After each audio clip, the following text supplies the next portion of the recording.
down for this. Well, good afternoon on the West Coast, good afternoon on the East Coast, and many time zones in between and beyond. Welcome to West-East Bicoastal Poets of the Pandemic and beyond and between, as I've been saying. I just want to welcome you. This is the 23rd reading. I went to the website and I counted them up. The first one was in summer of 2020, and now we are in January of 2024, yet another election year. So that is amazing. We have 4 poets tonight, 3 of whom I have known before, various literary, meetings and greetings throughout the world of poetry, whether it be, an AWP conference or Library of Congress or Poetry Society of America or any number of other readings and events. And one poet here, Ryler Dustin, is a new friend, and I'm looking forward to hearing his work. So it's all very good. I'm Carolyne Wright. My co-hosts are the 2 founding members, Lynn McGee and Susana H. Case. And then I came on board when William Moore, who was part of the group in the beginning, when he needed to step down. One of them is broadcasting from her husband's hospital. Yes, and then Sandy joined us. Now Sandy has moved east, so I'm the only one holding down the fort or the tent stakes or something here in Seattle. And I consider myself bicoastal, just so you know. We're still bicoastal, right? And just sorry to interrupt, but I just want to remind folks, if you wouldn't mind muting yourselves, just so we want to be able to hear Carolyne. So thank you. Yeah, thanks, Sandy. As I was about to say, somebody was saying this also. I'm doing this from my husband's hospital room in Harborview Hospital. Exactly a month ago, he suffered a stroke that turned out to be very severe, and he is now on comfort care for the past week. He's very strong, but I'm with him for the duration until he passes into the light, which we don't know the time nor the hour, but I'm here, so just bear with me. I'm just happy to be here with all of you. So without further ado, I'm happy to see a good crowd here.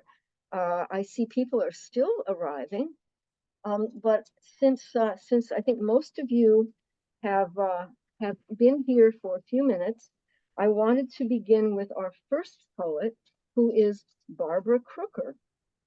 And I think I've known Barbara the longest of all the poets here, although I certainly have known of Amy and Grace for quite a while. I first learned of Barbara Crooker when I served as the final judge for the 4th annual Byline Press chapbook competition, which was in 2001. This was before 9/11. I was impressed with her work.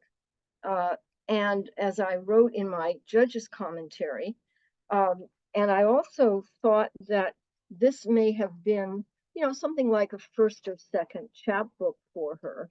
But I learned more recently in communications in the weeks before this reading that it was her 19th chapbook, number 19, número 18, no, 19, excuse me, 19 of chapbooks before she had her first full-length book. About that chapbook, as the judge, I wrote a whole page. The name of the chapbook was Ordinary Life. And although these poems modestly claim nothing out of the ordinary, they glow with awareness of the transformative power of the extraordinary at the heart of life. the quote, day of grace in the day. That's from the title. The speaker's typical day, in quotations, unwraps itself like an unexpected gift as the poet derives quiet delight from the day's ordinary moments and apprehends the magic in the everyday. But what also impressed me was the cumulative strength of the entire sequence of poems and the clarity of lyric narrative presentation. And then to conclude my longish statement, I said, it is the courage and clarity of these poems, the way that each one concludes with an image, an insight that opens into wonder, that drew me to this collection as the competition winner. And then since then, I actually met Barbara a number of times at various AWP conferences and other events. So I am delighted now to have this opportunity to hear her read. So please welcome Barbara Crooker. Oh, thank you for that lovely introduction, Caroline. 2 years ago, I was garbed as Caroline is in my husband's room, and I just know what you're going through. It's not easy. We had to wear even more stuff during COVID. And if I have a next book, that will be those poems. What I'm going to read from today is my 10th book, which is coming out momentarily. I've just turned the proofs in. It's called Slow Wreckage, and it's the two themes that are going on in it are aging in the body and climate change and the death of the planet. So it's a laugh riot, a laugh a mile a minute. But these are my concerns, and this is what I'm writing about. Some of the poems, I'll start with a poem of the past, Muscles. My parents rented a small house by the sea. It was the 50s, and this was a stretch for them. It wasn't on the ocean, but several blocks inland. Not the Atlantic itself, but Long Island Sound. A brackish stream sullenly nudged nearby, the smell of pluff mud enough to bring me back. My immigrant grandmother came each year. She knew the art of making do, led us in the hunt for steamer clams, look for squirts or holes in the sand, scuttling crabs and mussels, those hard blue nuggets we plucked from rocks at low tide. Strangers gathered around us, wondered what we were doing. Food came from the supermarket, a new abundance after the war, not the damp sand. What on earth will you do with them then? They asked, not knowing how they would transform in the kettle's steam into something sweet and delicious, glistening with olive oil, nuggets of garlic, a splash of wine, making the bed of linguine sing. Our family wasn't an easy one. My father's anger always on the back burner, my mother and grandmother in conflict in the kitchen. But here we earned our dinner, foraging together. We twirled our forks in the tangled strands and dug in. And as that poem reveals, I'm of Italian-American heritage. And on the screen is my previous book, Some Glad Morning, which was in the Pit Poetry series. That AWP was going to be one of my life's highlights, the one in San Antonio, where I was going to get a signing at the Pit booth, etc. And then along came COVID and everything was canceled.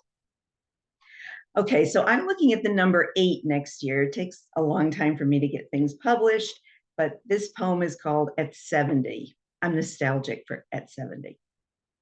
No one wants to hear about it, the body's slow wreckage, skin cracking like porcelain left in the kiln too long, words that recede mid-sentence like the tide slowly ebbing. A string of minor infirmities. I tell them like a rosary. The need for more breath going up hills, The clarity of events 10 years ago, while yesterday is cloudy weather. Sleep that fails to come, the digital clock at 3 a.m. Knees on the stairs, refusing to hinge. Spots on the hand that mimic the small toad I found sunk in the mud in a corner of the vegetable garden last spring. Bunions that scream mercy at the end of the day. I live in rural northeastern Pennsylvania, and one of the things we do in the summer is go out to U-pick farms. And that's the title of this poem. But it also brings in our country's divided state. U-pick. Hot July morning, sun, a burner left on high. Raspberries, beveled treasures, sour pie cherries, ruby globes filling the cardboard picking box. I'm by myself, listening to the chatter of my neighbors in adjoining rows. Some of us are up on ladders, some are down in the brambles and briars. We all think we're in high heaven after the long winter, late cold spring. If this were a protest march, would a few be carrying opposite signs, shouting invectives? Maybe so, but we're here in this small orchard sharing recipes, tips on preserves, how to make a good pie. We cradle our baskets as if they contain unruly jewels.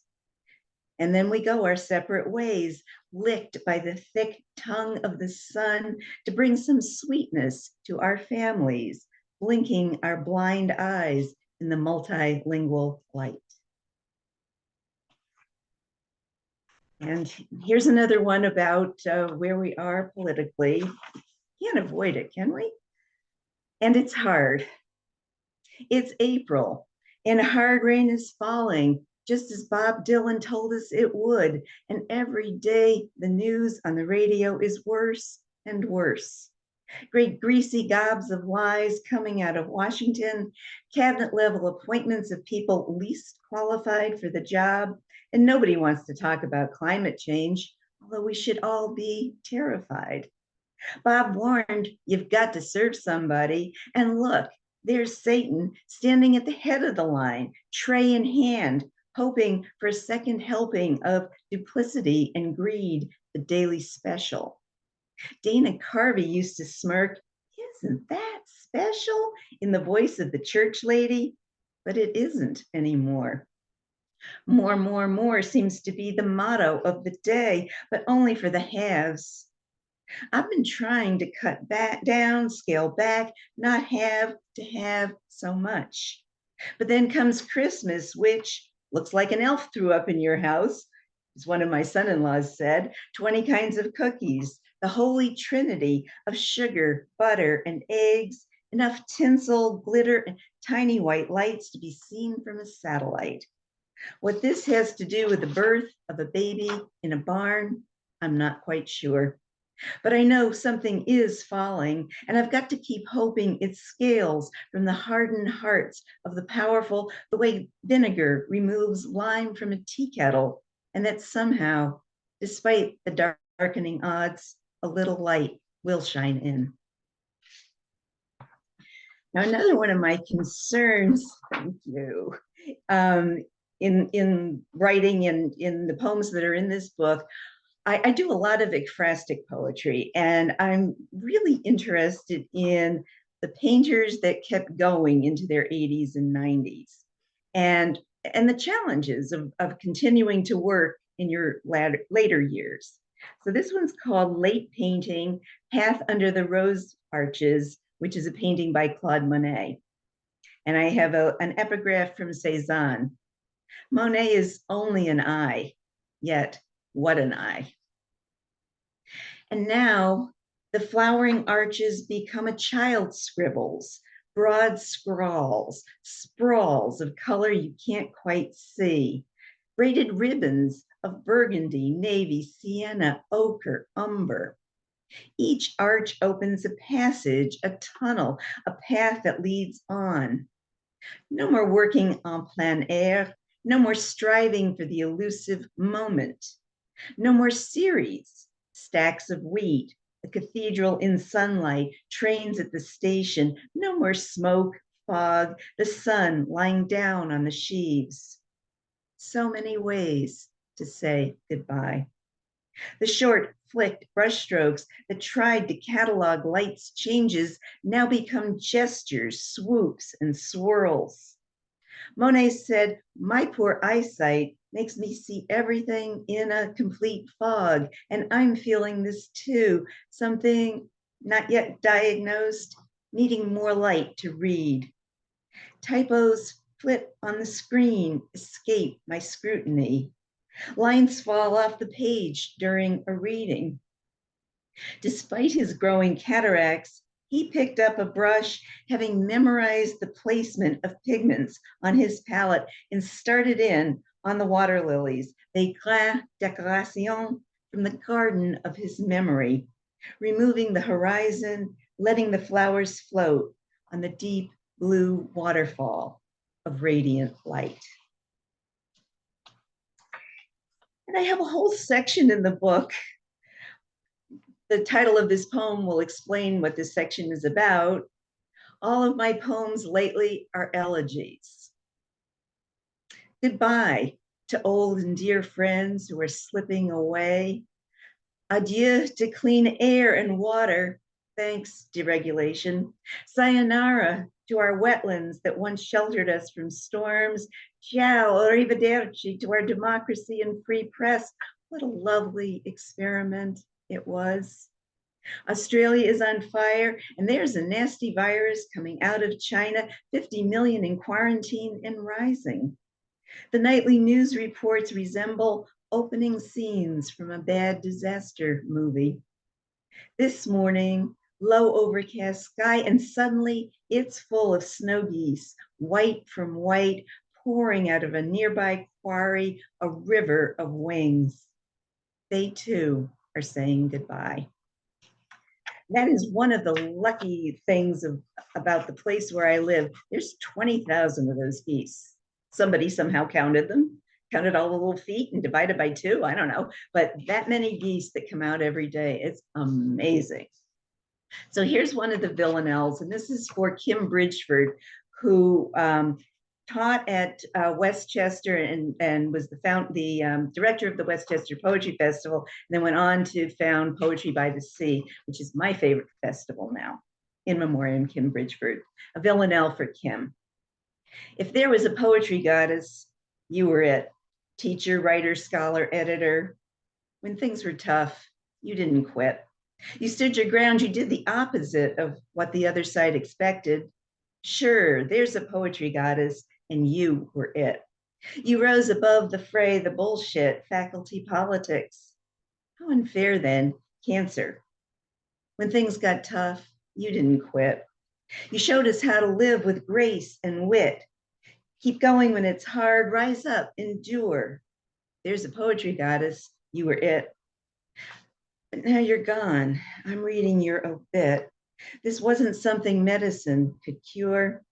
The things were tough, you didn't quit. And so our memories, sunlit, no darkness, salt air and lilacs, copper beaches shining. Poetry goddess, you are it. Things were tough, you never quit. And I'm going to leave you with the last poem in the book, Happiness, which has a quote from the Tao Te Ching: "Whoever can see through all fear will always be safe." It's a day of brilliant blue, lightly smudged with chalky clouds. In the larger world, there's fracking, climate change, industrial sludge. But here, none of that can reach us. Who cares about the news? I'm in this lawn chair, secure in its embrace. In the distance, the surf of traffic, the hum of bees. Chances are none of us gets to live forever. The shadow of the vulture on the lawn cannot dispel this blue euphoria. Thank you.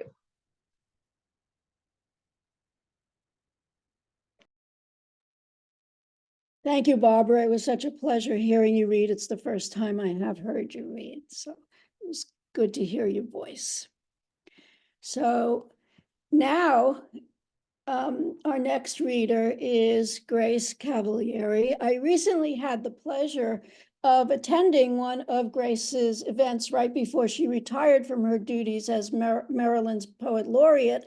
And in her talk, she suggested that poetry preserves sensitivity, something I agree with wholeheartedly. But I also believe it takes sensitivity to be a skilled poet in the best sense of the word sensitivity. The Long Game, this fabulous book, is a book of new and selected. It includes poems from 19 of Grace's books, plus there are others not included. And she is a real Renaissance woman. She has collections with paintings and plays as well. And all this is a distillation of a life lived and still ongoing, thankfully, with acute perception for the significant detail and empathy for various women in history, from Anna Nicole Smith to Big Mama Thornton. It's with this sensitivity to nuance that she mines her own life as well. From her early years in Trenton to being a Navy pilot's wife and to the loss of her husband.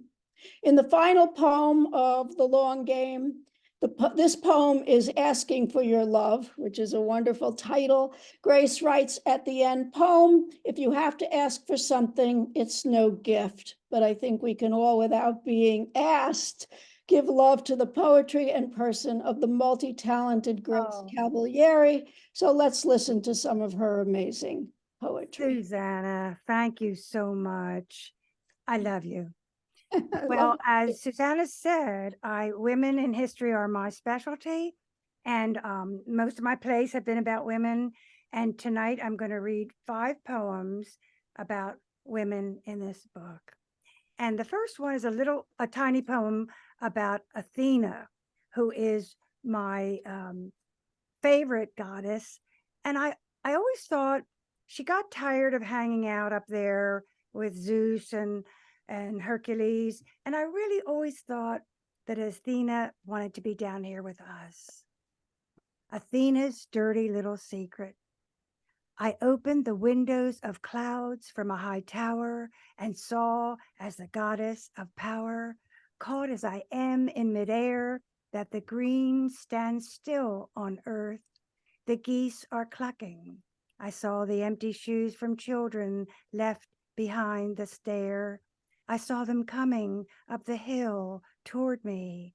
I saw that this is what I wanted all along, the children, to pour milk, to open the door. I wanted to be there. And that's what I think Athena really wants. Susana mentioned Big Mama Thornton. She's a little different kind of woman. I was lucky enough to be core staff to open a radio program and a station in Washington in 1977.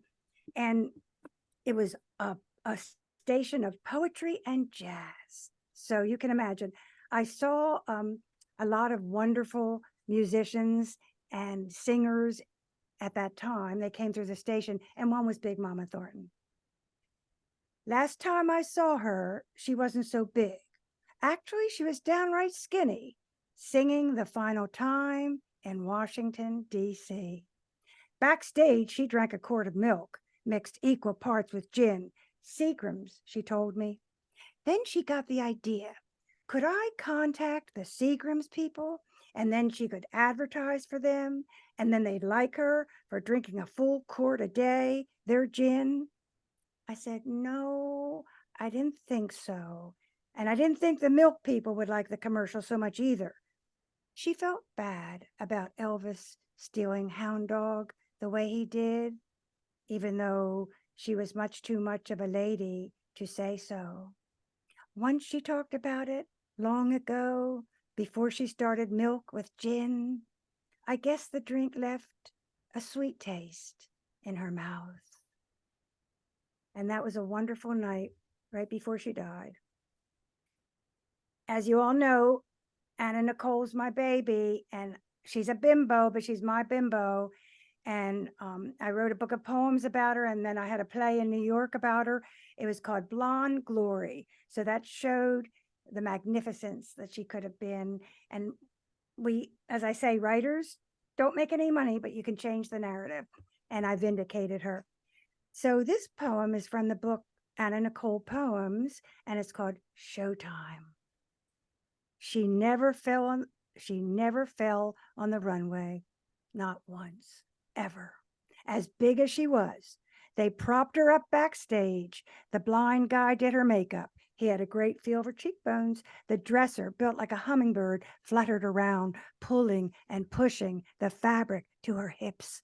White satin, what she always dreamed of as a child. The top up to, but not covering, her breasts. They would tilt up.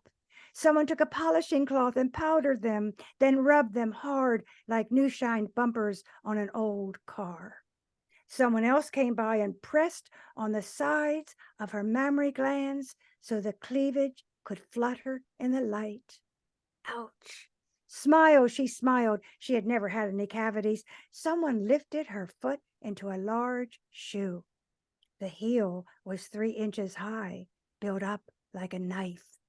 But she never fell. She never fell. I love New York. The music started up. The curtains, the lights, the crowds outside snickering. Henri grabbed away her lollipop, green and sticky, got the fresh wipes for her finger. She loved lime. Oh my God, she had to pee. Not now, for Christ's sake. Yvonne lurched forward and pulled the waist down a bit. The breasts popped up, glittering with spray sparkles. The nipples were blinking, their eyes beneath the waves. Anna stepped forward, an Aphrodite who had to pee. Showtime. She crested the wooden plank onto the runway, breasting the height of her career. Someone backstage hissed, "Don't breathe out, just breathe in."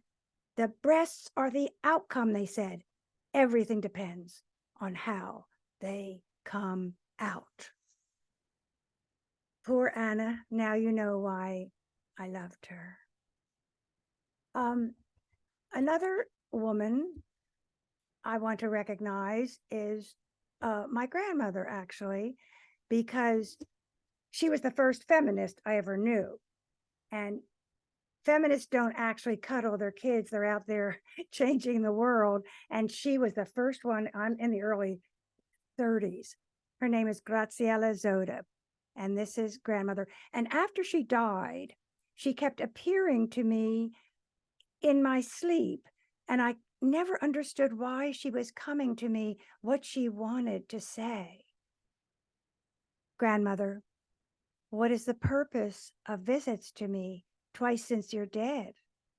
Downstairs near a wood stove, I hear you in motion, always working. A long silken dress, tight sleeves at your wrist, soft above the elbow, wide top at your shoulder for free movement. When we were young, you didn't visit. You never baked a cake that I remember, or babysat, or held me in your lap. You were in the man's part of town, running a man's business, calling the world to order. 7 children behind you, raised single-handed in your large house. You were moving, always moving. When I kept losing things like my parents, my children, money, my time, my health, why did you appear in my room with gifts painted red, yellow, blue, brilliant colored toys? What essential fact did you want me to know? That the body is the essence of the spirit, and so must be in motion? Now that I've lost my foothold, my direction, my way, what is your message, strong spirit, strong grandmother? What is the meaning of your dream present? A bright clock, shaped like a train, simply that it moves. She opened the first Italian restaurant in Trenton in the early 30s, and she was really a powerful woman. You know, the Italian matriarchs, they're hot. And the last poem I'm going to read is another way I found out about feminism. I was like 5 years old, and it's all about a woman who used to come to visit us. Now, anyone under 60 won't know who Sonia Henne is, but Sonia Henne in 1934 was the first woman Olympiad, and she was a skating star, and she was a really quite impressive, first of all, to a little girl in Trenton. So this is called The First. Mrs. Conti was the first blonde Italian I ever knew. She didn't have any children. She was the first who had a husband with a mistress. Mr. Conti was the first man with money enough to have a mistress. Whiskey money. He bootlegged whiskey once, and now a czar in Trenton, his wife could drive a car. Mrs. Conti was the first one of our friends with free time and her own car. She'd visit our house on Thursdays. Poor Veronica, my parents would say. Poor Veronica. She had purses of every color and size. Purses were no problem for Mrs. Conti. She gave me all the old ones smelling of tobacco and perfume. Veronica was the only woman I'd ever seen smoke a cigarette, at least in those days, except in the movies. The black patent leather purse was my favorite, a gold satin lining, shiny and fine. Kept in tissue by my paper dolls, filling the room with a mysterious scent.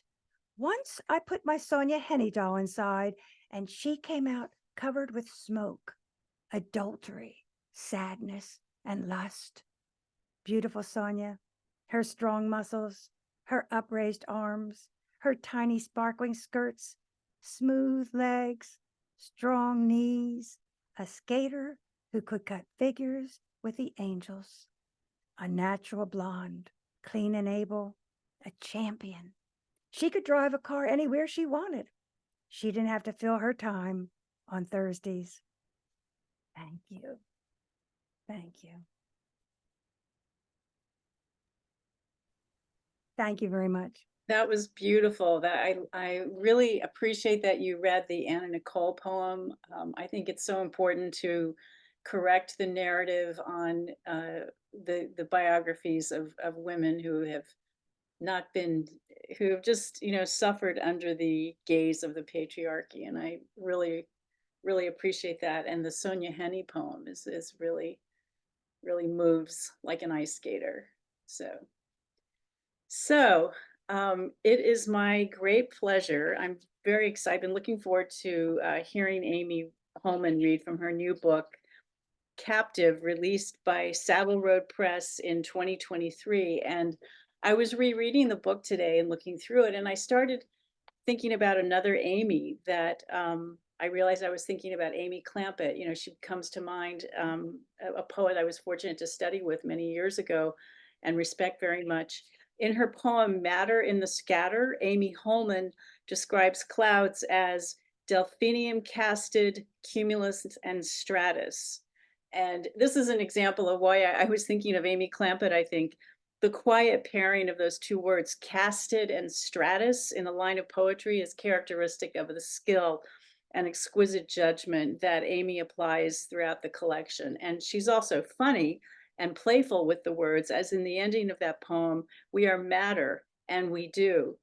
The book is also, though, very serious. And in his cover blurb for Captive, Stephen Massimilla writes, Amy Holman offers us intricate insights into the diminishing rhythms of a dizzying array of species, ranging from rabbits, toads, koalas, wombats, and tigers, to flowers, to birds of every feather, to a panoply of sea creatures, preeminently whales. And if you know Amy, you know that she has been out on the sea in on various ships, helping out as a volunteer in expeditions. She may talk about that.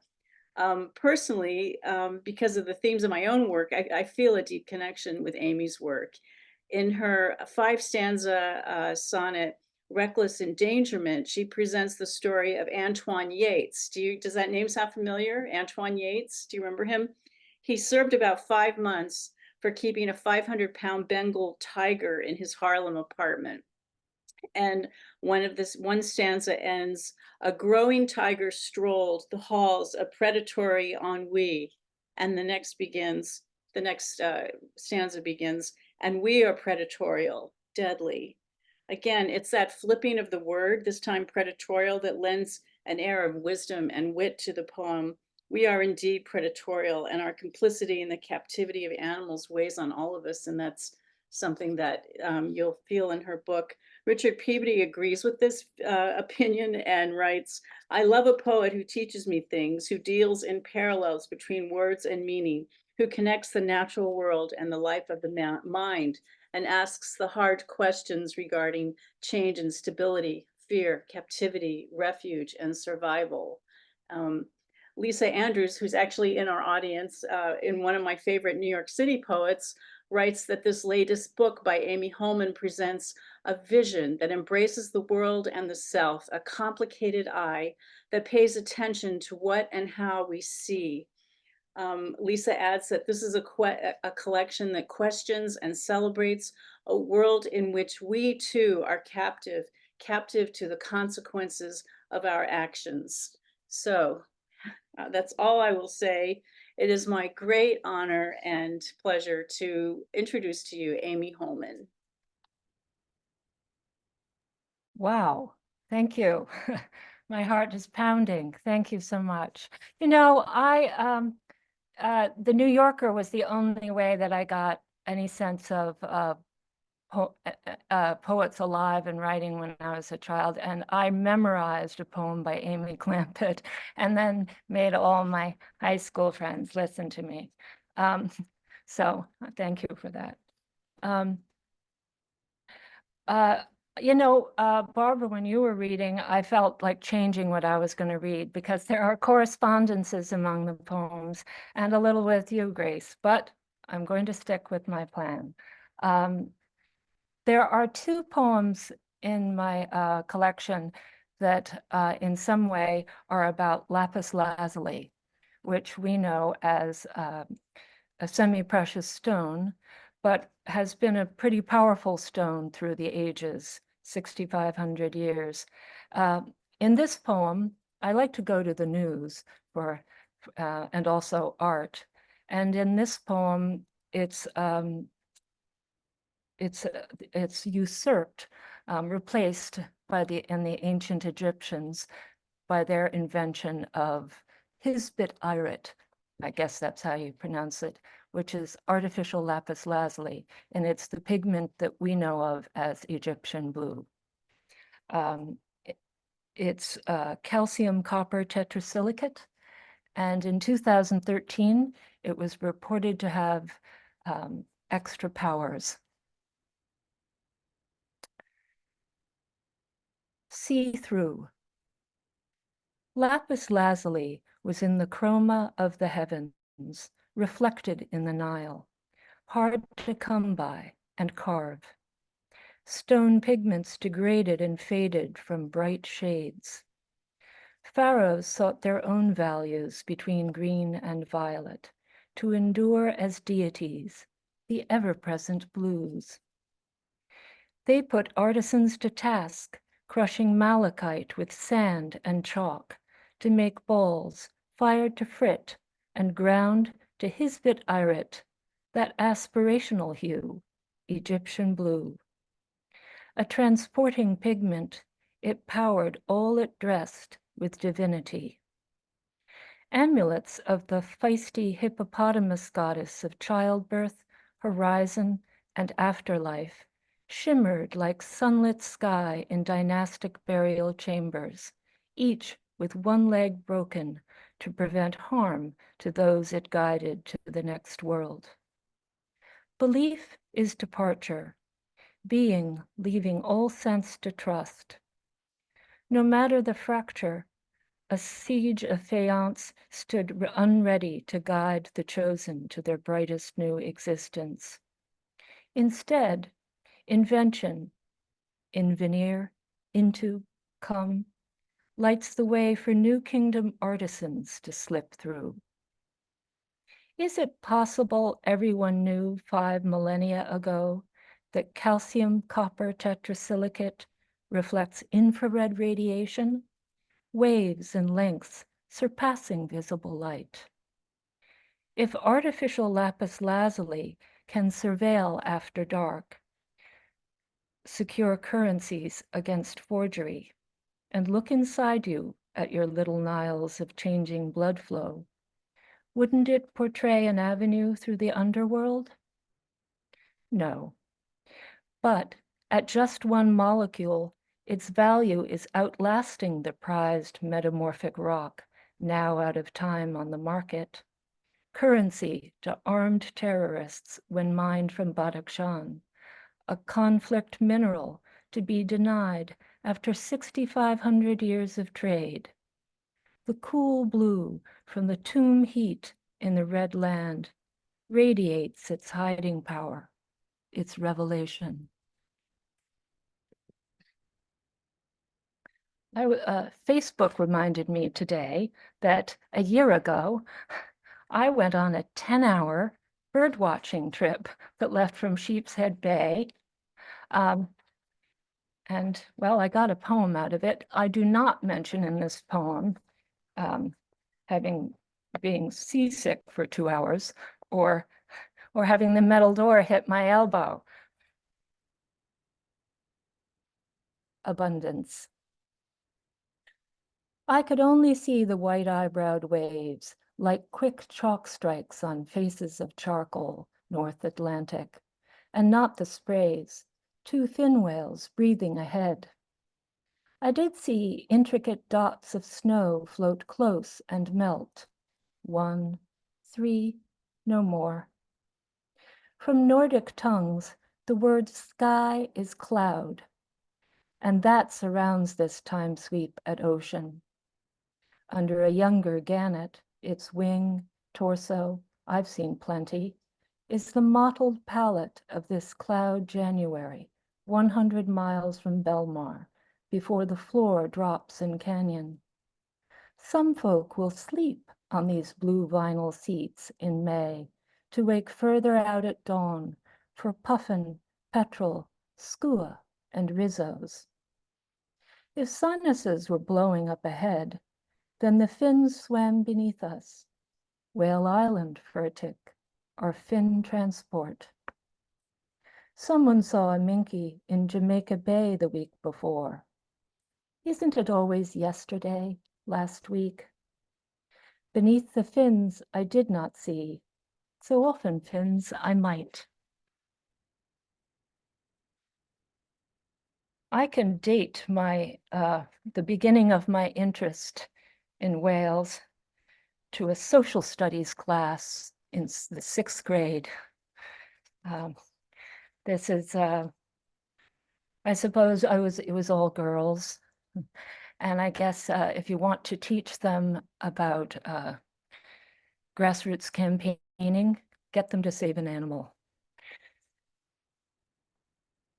I had just changed schools, I had been teased, I was shy, and I had missed the particular day when we did a particular exercise. But it wasn't until I was sitting down to write this poem when I was actually thinking about what it would have been like that day to have a bunch of girls using wooden stakes and crepe paper map out the shapes of whales on the lawn. Also, how peeved the groundskeepers must have been. Social studies. Imagine watching from history and geometry the performance art of preteen Christos wrapping stakes with crepe paper into life-size whales aswim on the dips and swells of well-kept lawns. I was out with flu and missed that day in 6th grade when trios of the other girls mapped school grounds with oceans of rights, humpbacks, blue, and giggling sperm. I'd switched from public the spring before and still hovered between its teases and new stairs. Teacher told two mean girlfriends to guide my charting near the tulip tree. I was scared, but they were sullen. I had the tools and the measurements of the whale. I had the grass and soft earth. Curiosity. I had the grass and soft earth. Curiosity. The sun had dried days of rain.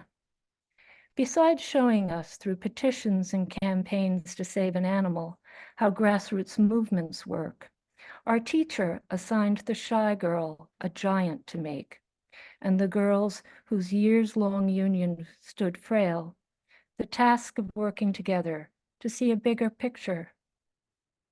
My whale was the length of middle school, just one. How big the ocean, the earth. The girls who used to stare and snicker were too hurt to think of me. Whatever it was breaking the bond between them would. When they said, "Step inside," I left them for the confines of my blue whale. Just one, just me. Imagine watching from history, this geometry. Also in this book, I have a series of sprinkled throughout of poems that address an unsolved arson in my family's past. And here's one. Vestige.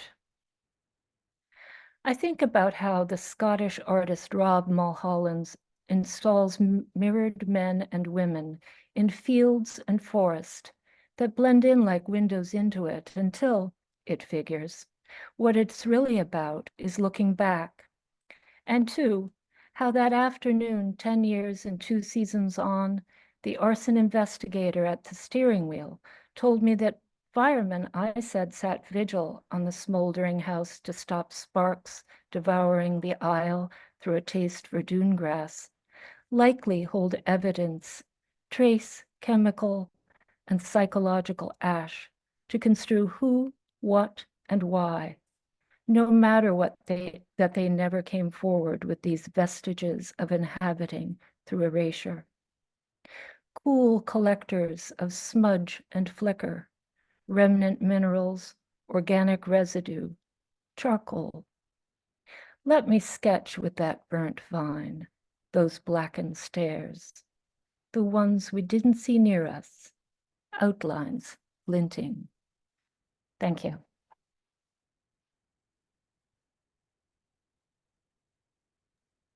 Wow, thank you so much, Amy. I have been listening to poetry all day today, and just to hear the range of where you go in a poem is an absolute marvel, an absolute marvel.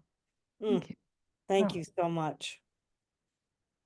Well, tonight, we've heard from Barbara, Grace, Amy, and I have the incredible pleasure to introduce our final reader for the evening, Ryler Dustin. And what I'm so excited about this reading tonight is we're actually hearing from many generations of poets in one reading. And I love when an intergenerational gathering of poets emerges, and to be able to introduce different generations of poets to each other.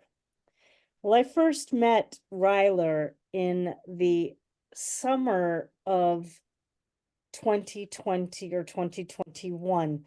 It was COVID and it was Zoom all the time. Every bat channel was Zoom. Every day of poetry was Zoom. And one of the Olympia Poetry Network members said, "There's a poet I want to bring. You might not yet know who he is, but I've known him for a long time and he's wonderful." Sure enough, Ryler came on and shared poetry on that very very warm summer evening while I was watching from my kitchen on Zoom. Flash forward to 2023, and the Olympia Poetry Network member comes back to our group and says, "Oh, I want to bring Ryler back." It's very rare we would bring a poet back that quickly.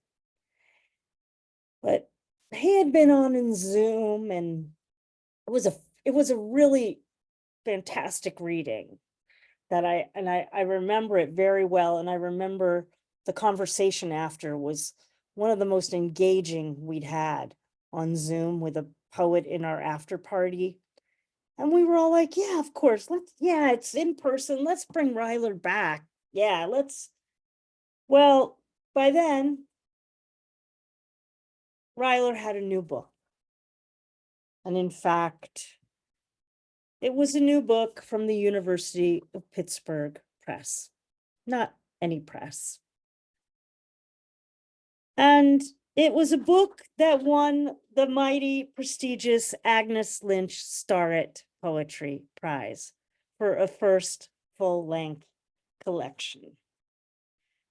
Here it is, Taylor Park Psalms, a prize that almost all poets can only dream of receiving.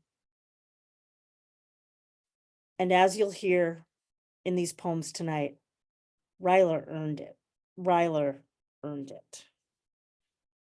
Kwame Dawes, the editor of Prairie Schooner, said about Ryler and Ryler's poetry, the ingenious metaphors in Trailer Park Psalms managed to contain the contradictory and conflicting emotions that come with loss, nostalgia, humor, and the effort to cope with the wounds of a complicated personal history.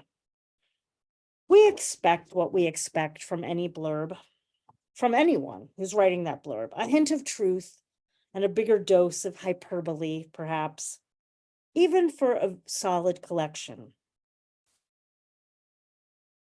Friends, let me tell you that Kwame Dawes, as hyperbolic as he is, his words dwarf the genius of this collection, which I've heard Ryler read from a number of times now. Dwarfs Ryler's genius ability to deliver these poems in a compelling, masterful way that draws us into language and story in a way that makes us forget everything that we think poetry should be.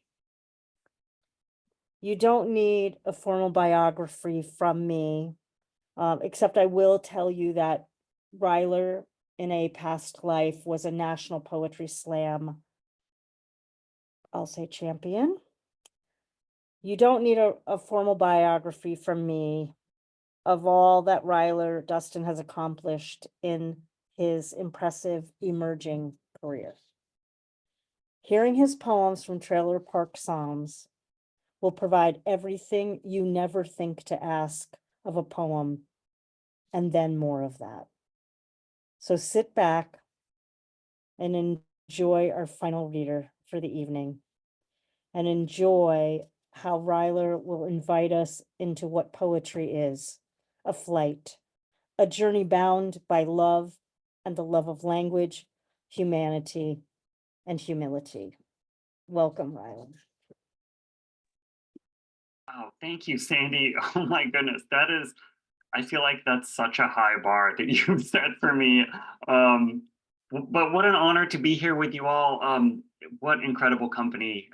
It's been, I see a few family members and some local friends, and there's been a cold front that came into the Pacific Northwest where we are. And so it's nice to see so other than my wife, who, I love, I love seeing her face, but it's kind of a nice relief from the cabin fever a little bit. So thank you all, Carolyne, Lynn, Susana, for organizing this. This is incredible to see something like this come out of the pandemic, something that brings us closer. This first poem I'm going to share is the title poem of the book, the first poem in the book. It's called Trailer Park Psalm, and I just moved back to the Pacific Northwest, and so It's been wonderful and weird in some ways sharing these poems about my boyhood in this region, or parts of my boyhood in this region. After just moving back here, I lived like 3 blocks down the street from my middle school. So, so this is kind of, setting the stage, I guess, for some of the book, and it's called Trailer Park Psalm. Bless us, Lord of corrugated tin, of crooked windows held against the wind with mold dark duct tape, of roofs repaired in rain that would not let up. Bless us, Lord, of all that patches, holds, is good enough. Plywood, foil, fast dry foam, my grandma's hands that worked our wood stove chimney back to shape. Bless us, Lord, of the mildewed scent my grandma raised me in, of carpets singed by cigarettes, ashtrays made from Folgers tins, hamburger helper and discount meat in cedar shadowed kitchens. Bless us, Lord, as we were back then. A pack of knobby boys on bikes, girls with creosote lined eyes and smiles slick with gloss. Bless our uncooked Northwest skins, ghost white except for Ian's, who called out, "How, white man," and punched whoever laughed.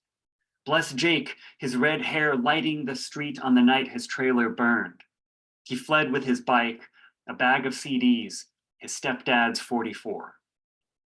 Bless Jory, whose twin sisters died and came back as raccoons.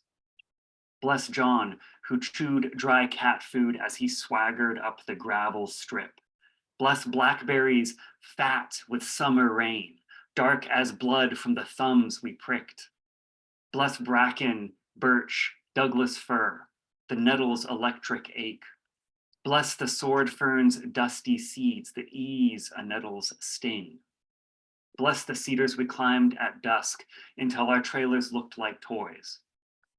Bless Rick in the woods with his butterfly knife, slicing only rain, unfolding his blade with flourishes he gave religious names. Heaven's sword, angel's teeth, handshake with God.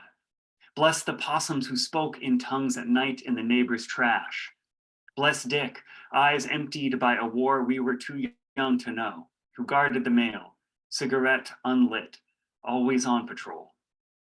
Bless the dark of North Shore Road, where Jake hid as his trailer burned, where his mother had crashed their pickup truck in snow the year before. Bless the firs that tried to stop her.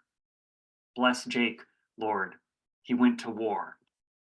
Bless Jory, who left for Mexico, and Ian, who said he was heading west, though we lived as west as you could go.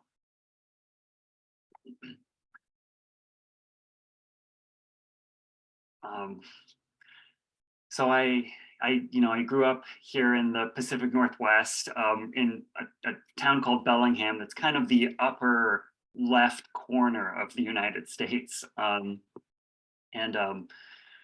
This next poem, I think, is kind of what begins the speaker in this book and me like kind of journeying beyond this home region and the places that I'd known and starting to learn more about the world, even though it takes place here in Bellingham still. So this is called First Star. It is here, in the empty lot across from Kmart, dusk falling on the cusp of summer, that you realize you love her. She has asked you to teach her to drive. You lied about having a license. And your mother's Metro is not cut out for this. How she kills the clutch again and again as you brace your bodies against the dash, laughing. You are not cut out for it either. The way she jokes with the boys at your lunch table, grin flashing, hair black as volcanic glass. You cannot ease the ache her body makes in yours, no matter what you do. Even when you are making love behind her mother's leaky apartment or lying in the damp grass after, watching geese sign their mysterious arrow overhead. Soon her father will vanish again, her mother remarry and take her to Georgia. On the phone, she'll talk about pills she started and a man she met at church, her voice fading in the sound of traffic. But blink now, and you are back in the empty lot. Blink, and you are in the brimming grass, wet, watching the geese neck ever on. Tell her again they have needles in their noses, like compasses, guiding them to where they must go.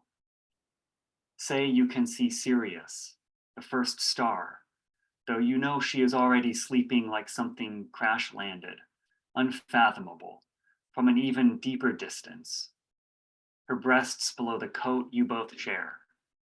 Her wrists so defenseless that the world, for the first time, frightens you. And you begin, in that light, to know what it is.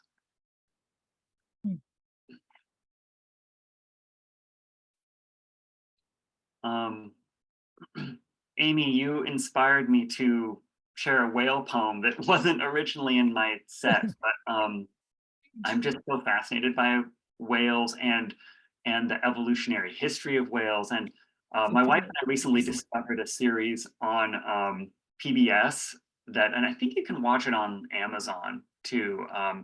If not, it's certainly on YouTube as well. And it's called Eons, and they're just like 15-minute, 20-minute short lectures. I don't know if any of you have seen that before, but it's awesome. I mean, I guess it's, you have to be a particular kind of person to want to just in your free time, like hang out and watch basically lectures about, extremely particular knowledge regarding evolutionary history.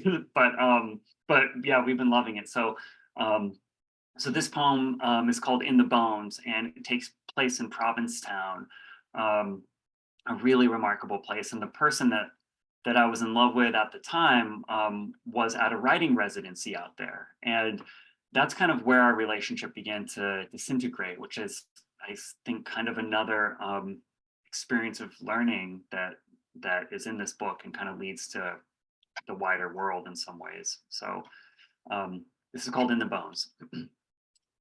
The finback had beached a long time ago.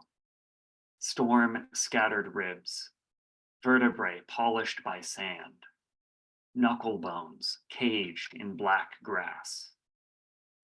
All winter, as we fell out of love in the old barn, I read the long story of whales.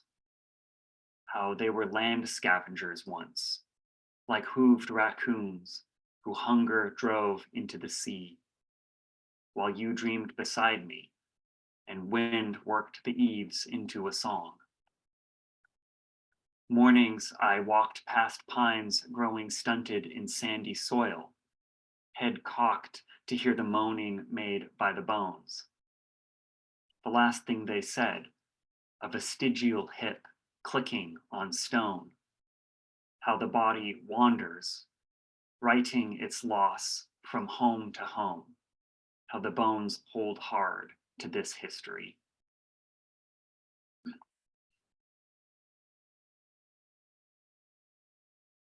I want to share two more poems. One is really short, and these both kind of connect to my grandmother a little bit. So I just kind of want to, I guess, give a shout out to Grace, your grandmother, and Barbara, you had that line, for the light to shine in, and I feel like she did that for me in a lot of ways. She was one of many people who did that, and kind of, became a centerpiece of this collection, I think.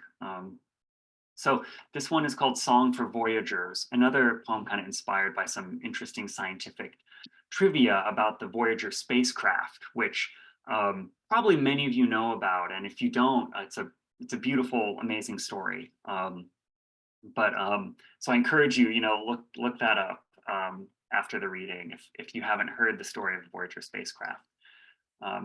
But the poem begins with an epigraph from Anne Druyan, who worked with Carl Sagan and some other scientists on this spacecraft, and the idea that it would carry this phonograph record that would preserve and convey what it was like to be a human being for extraterrestrials somewhere out there in the universe.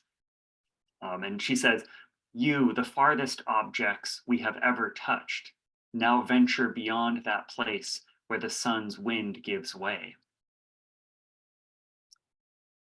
After school, I'd sit where failing shops gave way to water and woods, gripping a sci-fi book from the free box outside Henderson's, watching sun recede in passing clouds, then swell until the bay glowed like green glass. No one noticed me on the abandoned trestle that ran along the pulp mill's graffitied walls, or firs that sank soundlessly into shade. If someone came, the drunk lady, the two sisters picking blackberries, the boys on bikes with greasy hair, I kept quiet except to share what my grandmother knew, that a woman planted the berries as she train hopped west. I stayed as long as the light lasted, reading novels set among alien suns and the windless dark between galaxies, past planets that glowed like the bay's far freighters, red-shifted or neon green, my pages dog-eared by someone else. Wheel of Winds, Planet of Adventure. One person writes a story, another gives it away, and a boy who finds it in the bottom of a box reads it aloud, walking home in his corduroy coat, the first snow falling like the passage of stars. Like photos on the spacecraft from the news that year, a probe that rushed past Pluto, clutching a phonograph of humpbacks, human songs, infant heartbeats, and our planet's fragile, shifting weather. So wind and whales and Chuck Berry would be found by beings unfathomably far away, long after we had vanished or grown into something unimaginable.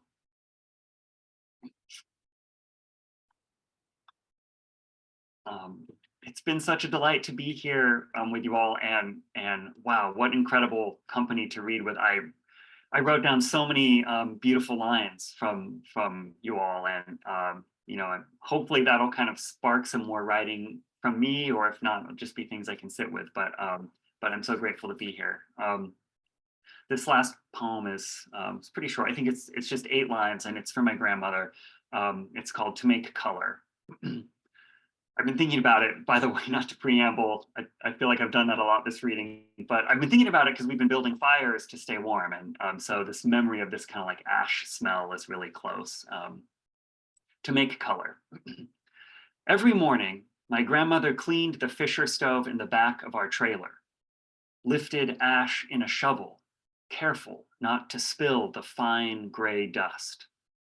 Precious, she said, her breath smoking in the cold. Precious in winter's first lavender, not quite light. And you could smell it, the faintest acrid hint of ash, a crispness calling you from bed. You could watch her cap it in a chicory coffee can to stack among others, back bent from a long gone fever. For the garden in spring, she said. Thank you all so much. It's been a delight. I'm excited to hear the open mic, and yeah, thank you. Thank you so much. Wow, that was really, this has been an amazing reading. I have just heard every single word. I did not space out once. That was amazing, Ryler. Thank you so much. All of our poets tonight, Grace Cavalieri, Amy Holman, Ryler Dustin, and Barbara Crooker.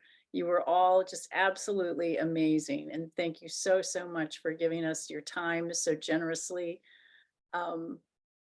Very, very grateful to you for inspiring us. And there's so many wonderful poets in the audience, by the way. I don't know if you guys know each other or, you know, but take note, because this is a very special audience as well today. So we do have an open mic. I mean, unless I missed it, did anyone sign up in the chat for the open mic? We've been too busy listening. Yeah. Kate, are you raising your hand? Do you have a hand? Here, I just unmuted you. Oh, Okay. thank you. You might be the only one then. I didn't sign up, but I will read a poem. Okay, well, you had your hand up, so I And thought you were, Lisa- Lisa's- Badner signed up. okay, and Lisa Badner, and I'll wait. can we talk Lisa Andrews into reading a poem? Mervyn Taylor is here today as well, Suzanne Cleary. We have a lot of good poets in the room. Larry, you want to read a poem? Larry Moore? You do? Former featured readers here. so it's Yeah, I know, wonderful. that's the best, I love that. Okay, so wait, since you guys didn't sign up in the chat, give me a second here to do it old school. I'm just gonna go by your first names. So I've got Larry Moore, well, okay, first and last, Kate, Lisa Badner. Was there another person who signed up? Claudia Gary signed up on that. Claudia, okay. Anybody else? Okay, all right, so let's start with the first one I wrote down, Larry Moore. Thank you so much, Larry. Our Broadstone publisher in the house. Well, thank you. I didn't actually plan to read, but earlier today, my first lover from all the way back in high school died. And it just occurred to me it would be nice to read this poem that I wrote for her quite a long time ago. It's called Blood Orange. Okay. At 15, you called your suburban neighbors bourgeois. First time I heard the word. Another first, you taking off your bra in the back of my father's car, ever the revolutionary. We groped in the shadows of a construction site, imagining, I now think, the bombed out ruins of Europe, which I knew only from foreign films, not you with your army brat Greek memories. So when I finally stood in the market square on that other side of the world, peeling my first blood orange, I knew just how it would taste, just like you. Thank you very much. That was for Sam.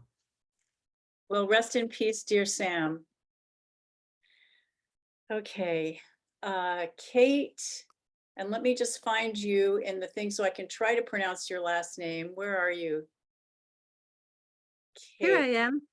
Oh, there you are. Okay, Wegsren? Oh, good job. It's Wegersen. It's a fine Baltic wine. Okay. All right, my dear, you're up. Thank you so much. Havez. Persian, valued all through the centuries, wrote, "The earth would die if the sun stopped kissing her." My poem. Oh, Everywhere we rise, we lift the veil century by century, no longer blind to bias, the root of suppression. We rise to reject power mongrels' cruelty that steals and separates and divides with lies. We are done with the reign of tyrants, raging in armies, attacking with vulgarity. Now, as seekers for humanity, to outpace the tormentors of caustic infliction, we march for freedom, justice, and the sovereignty of matriarchal equality. We thrive with education, giving us voice without retribution, no longer pen and pseudonym. We are not shells to be tossed to the sea. Our worthiness reacquainted our likeness. We turn the tide. We are the art of skin color, 2000 in the International Pantone Library. We acknowledge Angelica Das, the founder of Humane, 4,000 facial Pantones matched from the bridge of our noses. We broadcast through ley lines, build bridges, continent to continent for all people. Thank you. thank you so much, Kate. Thank you. That was very wonderful. Our next open mic reader is one of our former featured readers, Lisa Badner. Okay, content warning. All right. Just a little preamble that this is, it's 100 days now since the beginning of this awful war. And can you hear me? Okay. Yep. Okay. So this is sort of about that. Violence conjugates the word. The Hebrew root nun kaf vet, hole, aperture, nekev, to puncture the infinitive, linekev. The word for feminine, nikeva, same root, my roots. A woman made of holes, defined by holes, by that hole, the feminine binary, or not feminine, or not female, or not binary, doesn't matter. Violence conjugates the word. On October 7th, the women in the Gaza envelope, the Nikeva, tortured, mutilated, raped en masse. Nobody wants to know from Hebrew. Nobody wants to know from women. Nobody listened to the women. Nobody wants to know from Israel, gouging out the rights of obliterating the occupied. Nun, kaf, vet. Vet, the same as bet. Nikba, a tunnel. Weapons of death stored in tunnels. On October 7th, they bulldozed holes through the fence.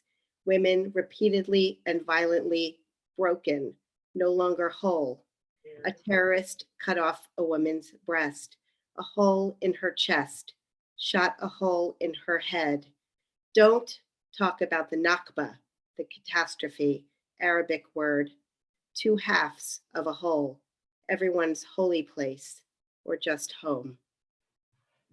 Oh, Lisa. Sorry. Yeah.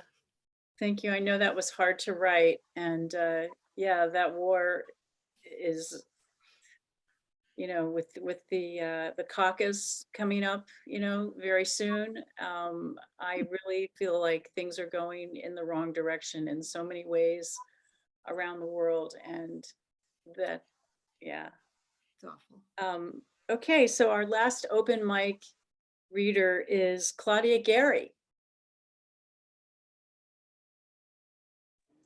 Thank you. It's great to hear all of you. I came here to hear Grace Cavalieri and really enjoyed that, but ended up enjoying all of the readings, so really great. So I'm just going to read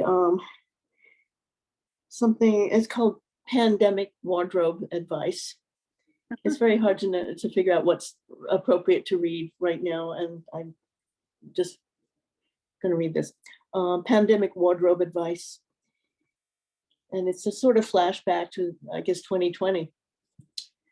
In case our moms and dads are out of range, a comedian suggests we change our underwear each day, but nothing else. What would mom say? Mine used to shout, dress up, see and be seen.